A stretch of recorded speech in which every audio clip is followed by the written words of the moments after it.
जय श्री राम। सभी को जय श्री राम। आपके अपने चैनल श्री राम कथा में आप सबका स्वागत है। सबसे पहले हम प्रभु के चरणों की चरण वंदना करेंगे और सभी देवी देवताओं से आह्वान करेंगे कि आप आइए और हमारे साथ इस पवित्र महान ग्रंथ का श्रवण करें। तो चलिए शुरू करते हैं। कल हमने पेज नंबर 145 संपूर्ण किया था, तो उसका अंतिम श्लोक पढ़ेंगे। उसके बाद पेज नंबर 146 पढ़ेंगे। तो पहले हम पेज नंबर 145 का अंतिम श्लोक पढ़ते हैं। तापस नृप निज सकहि निहारी, हर्षि मिले उठी भयो सुखारी। मित्र ही कही सब कथा सुनाई, जातु धान बोला सुख पाई। चलिए शुरू करते हैं। Page number 146 Ramcharitmanas Balkand. अब साधे हुरी पुसन हु नरेसा, जौ तुम किन मोर उपदेसा। परिहरि सोच रहु तुम सोई, बिनु औषध बिहादी विधि खोई। हे राजन सुनो, जब तुमने मेरे कहने के अनुसार काम कर लिया तो अब मेरे शत्रु को काबू में कर लिया। तुम अब चिंता त्याग सो रहो। विधाता ने बिना ही दवा के रोग दूर कर दिया। कुल समेत रिपु मूल बहाई, चौथे दिवस मिलब में आई। तापस नृप ही बहुत परितोषी, चला महाकपटी अति रोषी। इसका हिंदी में अर्थ जानते हैं। कुल सहित शत्रु को जड़ मूल से उखाड़ बहार कर चौथे दिन में तुमसे आ मिलूंगा। तपस्वी राजा को खूब दिलासा देकर वह महामायावी और अत्यंत क्रोधी राक्षस चला।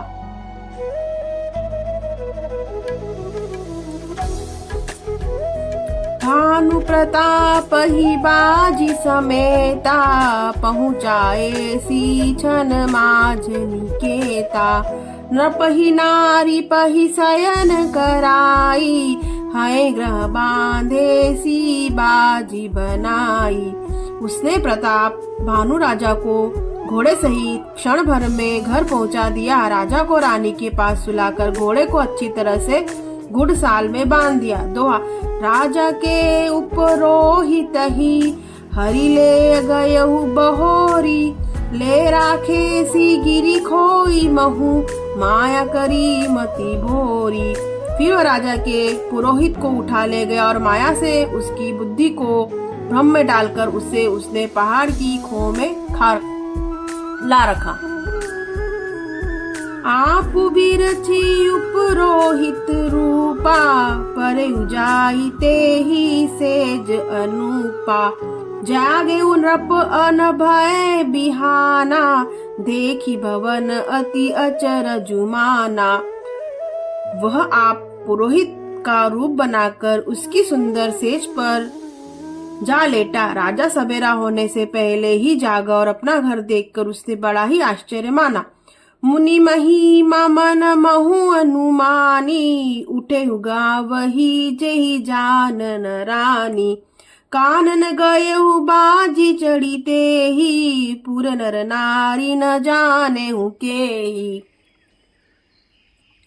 मन में मुनि की महिमा का अनुमान करके वह धीरे से उठा, जिससे रानी न जान पावे। फिर उसी घोड़े पर चढ़कर वन को चला गया। नगर के किसी भी स्त्री पुरुष ने नहीं जाना। गए जाम जुग भूपति आवा, घर घर उत्सव बाज बधावा। उपरोहित ही देख सब राजा, चकित बिलोक सुमति सोई काजा। दोपहर बीत जाने पर राजा आया। घर घर उत्सव होने लगे और बधावा बजने लगा। जब राजा ने पुरोहित को देखा तब वह उसी कार्य का स्मरण उससे आश्चर्य से देखने लगा। जुग समन पही गए दिन तीनी, कपटी मुनि पद रहमति लीनी। समय जानी उपरोहित आवा, न पही मते सब कही समुझावा। राजा को 3 दिन युग के समान बीते। उसकी बुद्धि कपटी मुनि के चरणों में लगी रही। निश्चित समय जानकर पुरोहित बना हुआ राक्षस आया और राजा के साथ ही गुप्त सलाह के अनुसार सब विचार उसे समझाकर कह दिए। दोहा। नृप हर्षेहु पहिचानी, गुरु ब्रह्म बस रहा न चेत। बरे तुरत सत सहस बर विप्र कुटुंब समेत। गुरु को पहचान कर राजा प्रसन्न हुआ। भ्रमवश उसे चेत न रहा कि वह तापस मुनि है या कालकेतु राक्षस। उसने तुरंत 1 लाख उत्तम ब्राह्मणों को कुटुंब से निमंत्रण दे दिया। उपरोहित जेवनार बनाई, छरस चारी विधि जसी श्रुति गाई। माया माए तेहि किन्ही रसोई, व्यंजन बहुगनि सकई न कोई। पुरोहित ने 6 रस और 4 प्रकार के भोजन जैसा कि वेदों में वर्णन है बनाया। उसने मायावती रसोई तैयार की और उसे व्यंजन बनाए जिन्हें कोई गिन नहीं सकता। विविध मृग नहाकर आमिष रांधा, तेहि महु विप्र मासु खल सांधा। भोजन कहूँ सब विप्र बोलाए, पद पाखरी सादर बैठाए। अनेक प्रकार के पशुओं का मांस पकार उसने उस दुष्ट ने ब्राह्मण को मांस मिला दिया। सब ब्राह्मण को भोजन के लिए बुलाया और चरण धोकर आदर सहित बिठाया। परुसन जब ही लाग मही पाला, भय आकाश बानी तेहि काला। विप्र वृंद उठी उठी ग्रह जाऊ, हे बड़ी हानि अन्न जानी खाऊ। जो ही राजा परोसने लगा उसी काल आकाशवाणी हुई, हे ब्राह्मणों उठकर अपने घर जाओ, यह अन्न मत खाओ, इसमें बड़ी हानि है। भयउ रसोई भूसुर मासु, सब द्विज उठे मानि विश्वासु। भूप विकल मति मोह भुलानी, भावी बस न आव मुख बानी।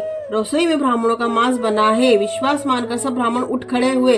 राजा व्याकुल हो गया, उसकी बुद्धि मोह में भूली हुई थी। होनहार वश उसने मुंह से एक बात भी ना निकली। बोल विप्र सकोश तब नहीं कछु किन्ह विचार, जाई निशाचर हो नृप मूढ़ सहित परिवार। जब ब्राह्मण क्रोध रहित बोल उठे, उन्होंने कुछ विचार नहीं किया। अरे मूर्ख राजा, तू जाकर परिवार से राक्षस हो। छत्र बंधु ते विप्र बोलाई, घाल लिए सहित समुदाय। ईश्वर राखा धर्म हमारा, जे हसीते समेत परिवारा। रे नीच क्षत्रिय, तूने तो परिवार सहित ब्राह्मणों को बुलाकर उन्हें नष्ट करना चाहा था। ईश्वर ने हमारे धर्म की रक्षा की, अब तू परिवार सहित नष्ट होगा। संबत मध्य नाश तब हो, जलदाता न रही ही कुल को। नृप सुनि श्राप विकलति त्रासा, बेवरोई बर गिरा आकाशा। इसका हिंदी में अर्थ जानते हैं। 1 वर्ष के भीतर तेरा नाश हो जाए, तेरे कुल में कोई पानी देने वाला न रहेगा। शाप सुनकर राजा भय के मारे अत्यंत व्याकुल हो गया। फिर सुंदर आकाशवाणी हुई। तो जैसा कि हमने बहुत अच्छी कहानी सुन रहे हैं और बड़ा ही आनंद आ रहा है। तो आज हमने पेज नंबर 147 पढ़ा, 147। कल हम पेज नंबर 148 148 पढ़ेंगे। इसी के साथ सभी देवी देवताओं से हम त्रुटि, किसी प्रकार की त्रुटि के लिए क्षमा मांगेंगे। अगर हमसे इस पवित्र ग्रंथ को, महान ग्रंथ को पढ़ने में, सुनने में किसी प्रकार की भी त्रुटि हुई तो कृपया हमसे क्षमा करें। और अगले अंक में आपसे फिर वार्तालाप होगी, फिर भेंट होगी। आपके पास कोई सुझाव हो तो आप जरूर कमेंट में सुझाव लिखें और सपोर्ट करें मेरी चैनल को। लाइक करें, सब्सक्राइब करें, शेयर करें। इसी के साथ जय श्री राम।